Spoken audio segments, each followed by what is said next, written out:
BJP में UP में बवाल मचा हुआ है। सोचिए, नगर निकाय के चुनाव हैं और बीजेपी के कार्यकर्ता जो है आपस में जूतम पैजार कर रहे हैं, ये भी बड़ी खबर है। दूसरी बड़ी खबर है कि देश की राजधानी दिल्ली में जंतर मंतर पर महिला खिलाड़ी धरने पर बैठी हैं। आरोपी बीजेपी का सांसद है। लोग सवाल पूछ रहे हैं कि अगर कोई दूसरी सरकार होती, कोई दूसरा नेता होता तो मीडिया अब तक छाती पीट रही होती और उस नेता को जेल जाना पड़ता। लेकिन क्या बीजेपी के राज में सब कुछ जायज है? तो चारों तरफ से लोग बीजेपी पर हमलावर हैं। नमस्कार, मैं शंभू कुमार सिंह और आप देख रहे हैं नेशनल दस्तक। वो तमाम बड़ी खबरें जो आज सोशल मीडिया पर वायरल है। अशोक कुमार पांडे ने लिखा है, अगर किसी और सरकार के समय में टॉप कुश्ती खिलाड़ियों ने यौन शोषण के ऐसे आरोप लगाए होते तो हर तरफ तहलका मचा होता। मीडिया दिन रात यही खबर चला रही होती, आरोपी बर्खास्त होता। लेकिन आज सब जगह खामोश है। कल इन लोगों के साथ कुछ हो तो भी सब चुप रहेंगे। न्यू इंडिया चुप इंडिया क्यों है?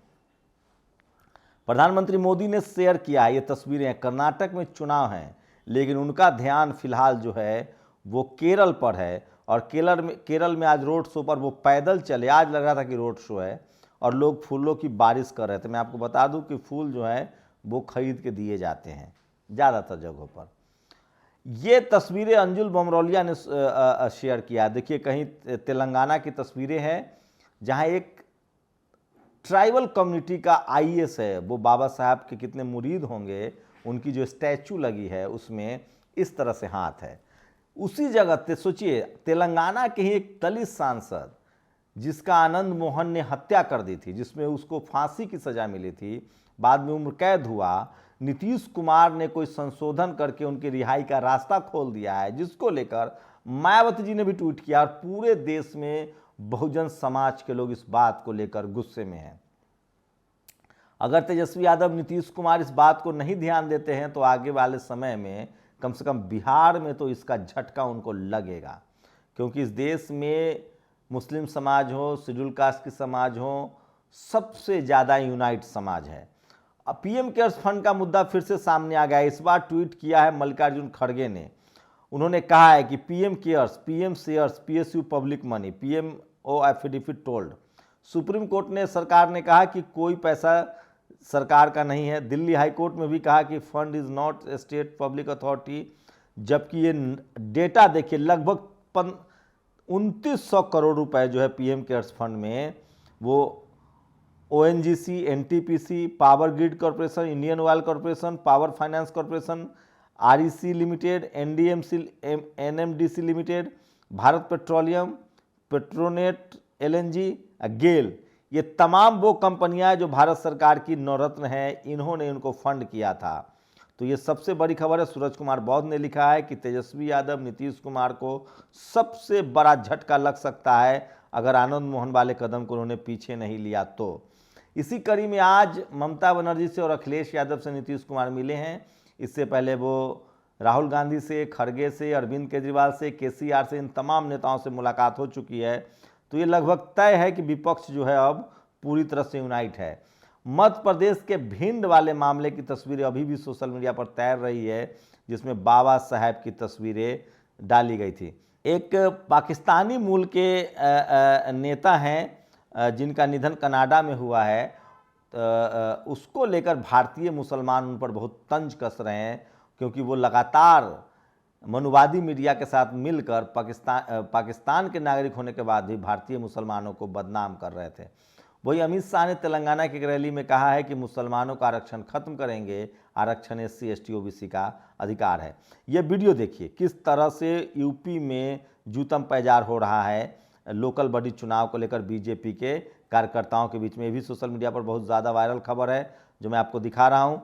कुछ वादे, 2022 तक किसानों की आय दोगुनी, हर साल 2 करोड़ नौकरी, काला धन आएगा, सबको 15-15 लाख, अगस्त 22 तक सबको पक्का मकान, सबसे बड़े वादा अच्छे दिन। इन वादों का क्या हुआ? रणविजय सिंह ने ट्वीट किया है। तो अब सरकार को लोग घेरने भी लगे हैं। ये देखिए, सबसे बड़ा सवाल है, खिलाड़ियों के प्रदर्शन में भीड़ नहीं जुट रही है। दरअसल उन लोगों ने पिछले बार सरकार के बहकावे में आकर कह दिया था कि हमको पॉलिटिसाइज नहीं करना है। गुरदीप सप्पल साहब ने एक ट्वीट किया है, समझिए, कुछ सालों से हर बात में राजनीतिक हस्तक्षेप को गलत ठहराने की पॉलिटिक्स शुरू की गई थी। ये आरएसएस की सोची समझी कोशिश थी। ताकि देश में राजनीतिक माहौल बना सके, और राजनीतिक माहौल ही लोकतांत्रिक सत्ता की सबसे बड़ी गारंटी है।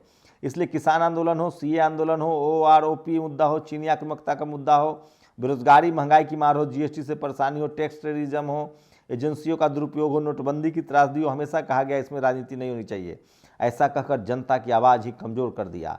लोकतंत्र में राजनीतिक दल और राजनीतिक गतिविधियां ही लोगों के अधिकारों को सुरक्षित करती है। इसलिए भारत का नाम रोशन करने वाले पहलवानों की इस पहल का अब स्वागत किया जाना चाहिए। राजनीति अच्छी होती है, राजनीतिक दल ही कमज़ोर की लाठी होते हैं। पहलवानों ने ब्रजभूषण के खिलाफ खोला मोर्चा, कहा राजनीतिक पार्टियों का स्वागत है, प्रदर्शन जारी रहेगा। पहले वाले प्रदर्शन में उन्होंने मंच से लोगों को भगा दिया था। लेकिन आज अंजना ओम कश्यप का एक बयान बहुत वायरल है। उन्होंने एक टीवी अपने ही शो में कहा कि सत्यपाल मलिक ने जो कहा है उसके पक्ष में सबूत लाइए, तब शो करेंगे, तब डिबेट करेंगे। लोग पूछ रहे हैं तो क्या गुलाम नबी आज़ाद ने कोई सबूत दिया था? तमाम विपक्षी नेताओं के खिलाफ जो खबरें चलती है वो आपके पास सबूत है, और अगर सबूत मीडिया के पास ही है तो फिर कोर्ट की क्या जरूरत है? तो टीवी अखबार अपनी विश्वसनीयता लगातार खो चुका है, और इसके लिए सबसे ज़्यादा अंजना ओम कश्यप को लोग टेलीविज़न पर ट्रोल कर रहे हैं, सोशल मीडिया पर कह रहे हैं कि सबूत दो, सबूत दो। सबूत देने पर ही खबर चलेगी, तो फिर कोर्ट बंद कर दो, मीडिया ही सबूत है। अमर सेन के खिलाफ लगातार जांच हो रही है, इसको लेकर भी लोग सवाल उठा रहे हैं और ये तस्वीरें शेयर कर रहे हैं लोग। खिलाड़ी रात भर जंतर मंतर पर ही सोए हैं, और ये सबसे बड़ी खबर है जो आज सोशल मीडिया पर वायरल है। और जाते जाते बीजेपी में स्क्रीनशॉट दिखा रहा हूँ, बीजेपी कार्यकर्ताओं में भारी गुस्सा है। तो एंटी इनकम्बेंसी जो है देश भर में वो बीजेपी के खिलाफ दिखने लगी है। आपकी क्या प्रतिक्रिया, अपनी प्रतिक्रिया जरूर दीजिए। क्या खिलाड़ियों ने पिछली बार गलती की थी, और अब जबकि उन्होंने कंप्लेन भी दे दिया तो कंप्लेन भी दर्ज नहीं हो रहा है? अब फिलहाल धीरे धीरे मीडिया ने लगभग बायकॉट कर दिया है। तो सोचिए, खिलाड़ियों के मुद्दे को भी दिखाने के लिए मीडिया तैयार नहीं है, क्योंकि आरोपी बीजेपी का सांसद है। आप लोगों से एक सवाल है कि अगर कोई SC ST OBC का नेता आरोपी होता, भले ही वो बीजेपी का हो या कोई गैर बीजेपी दल होता, तो क्या होता? कमेंट में हमें जरूर बताइए। शुक्रिया।